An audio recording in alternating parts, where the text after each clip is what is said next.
Next up, Henry Jenkins.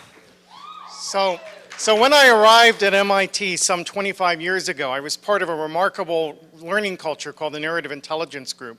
One of the things we read was the work of Seymour Papert, a 1977 article about learning cultures, specifically in the land of Geppetto, the land of Brazil. So I've now connected two of the talks together. Wait and see. What he told us about the culture in Rio was that it was a place that seemed informal, chaotic, and yet deeply social, out of which came this open source project that is really focused on building the floats, designing the dances, developing the themes for Carnival. It's a learning culture that was very rich and very vibrant and very deeply embedded in the culture. He tells us that there's, that sort of around the activity are a whole bunch of mechanisms for getting people to participate. None of which, by the way, involve giving people badges for anything.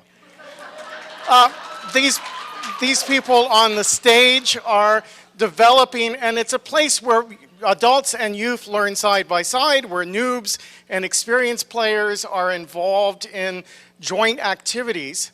Out of which emerge new kinds of expressive life. If you look at the space, there's always peripheries and always looking in, and what he tells us is that experienced dancers will call a circle around them and engage them in the activity of dance. It may last 10 minutes, it may last a half an hour, it may last an hour.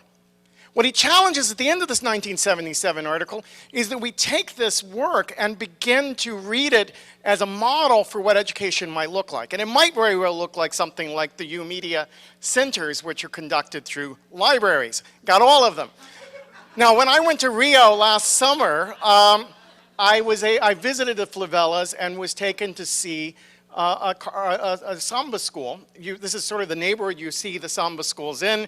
There's a lot of expressive and social activity taking place outside, yet this ticket window tells us something about the crime rate of the community where this takes place. It's not necessarily always the most hospitable space, especially for visitors, but you get through the ticket window and get inside, and you're treated with extraordinary hospitality. You're served good food. You're encouraged to become part of this community.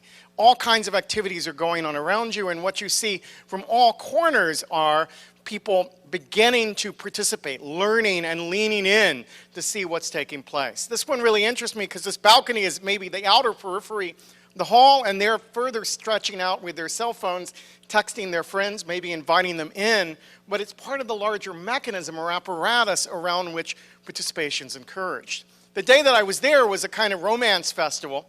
These guys were sending out Valentines. They were messengers that lovers could send Valentines to each other and draw them into dance. And another sort of mechanism encouraging participation. And then midway through the ceremony, this group of people in uniforms came marching through, grabbing people out of the crowd and taking them to the back room to give them a lecture because they weren't participating. This is the disciplinary side. This is the participation police that's encouraging it. Now, being terrified of authority, I frantically said, what do I have to do to participate? And I quickly was told I could put the shirt on, and I became a decorative element in the participation, because I'm not a dancer, but I can at least look cute.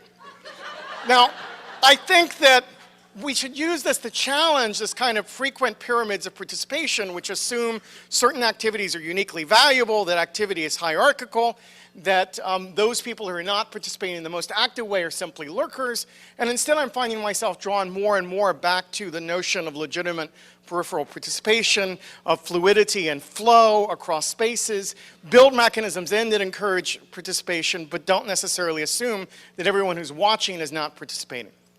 Now, like some of you, I read this remarkable blog post on the DML Hub just a few weeks ago about the digital culture of Brazil. This is a place with a vibrant folk culture that's moving into the digital space.